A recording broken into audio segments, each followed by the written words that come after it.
Sesungguhnya jiwa itu benar-benar memerintahkan kepada keburukan. Terus nyuruh kita berbuat dosa.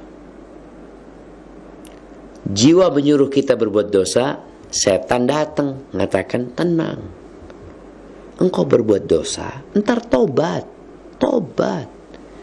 Kan kita disuruh tobat. Allah itu maha pengampun, maha pengasih. Itu yang dilakukan oleh iblis. Maka bagaimana cara kita menguatkan hati kita agar tidak tergoda dengan bisikan iblis dan tidak menurutin keinginan nafsu? Yang pertama, engkau berdoa. Minta rasa takut kepada Allah Azza wa Jalla. Di antara doa Nabi SAW untuk para sahabatnya, Allahumma qsim lana min khasyatika ma tahulu bihi bainana wa baina ma'asik. Ya Allah, bagikan buat kami rasa takut kepadamu yang dengannya kami terhalang dari berbuat maksiat. Karena rasa takut ini yang membuat orang jadi berhenti berbuat dosa. Kemudian yang kedua, berlindung dari setan. Ketika bisikan dan ajakan itu datang, katakan a'udzubillahi minasyaitonir rajim. Katakan itu. Benar-benar kita berlindung.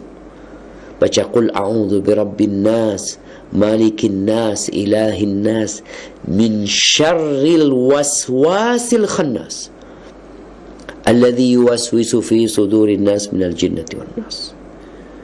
Berlindung.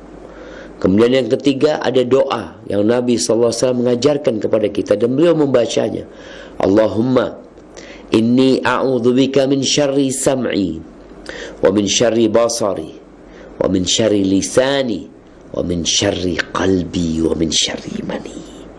Ya Allah, aku berlindung kepadamu dari keburukan, dari kejahatan pendengaranku, kejahatan penglihatanku, kejahatan lisanku, kejahatan hatiku, dan kejahatan kemaluanku, maniku.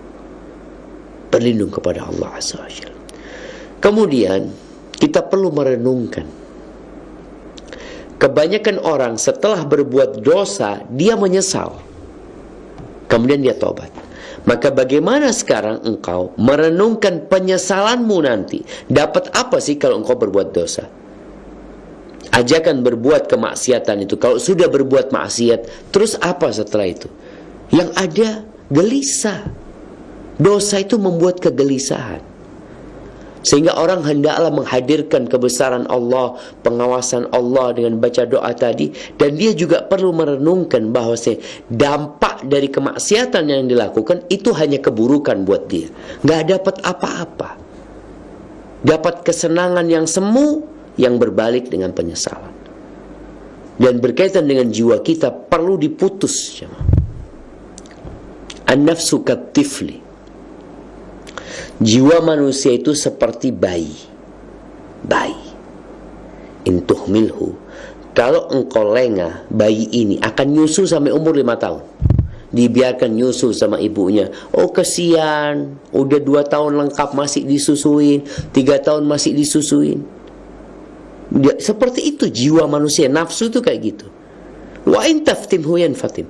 Tapi kalau engkau putus, bayi itu kalau diberhentikan, nggak nyusu, mungkin dia sakit sehari, 2 hari, 3 hari ya, dia nangis.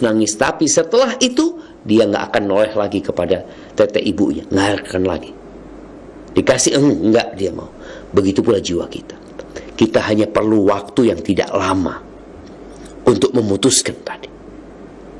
Dan sampaikan tidak, katakan tidak kepada nafsumu. Insya Allah dengan cara seperti itu selesai urusannya. Tapi prosesnya cukup berat untuk melawan keinginan nafsu tersebut. Tapi insya Allah Allah akan mudahkan bagi orang-orang yang benar-benar ikhlas memohon pertolongannya. Hadza wallahu a'lam bissawab.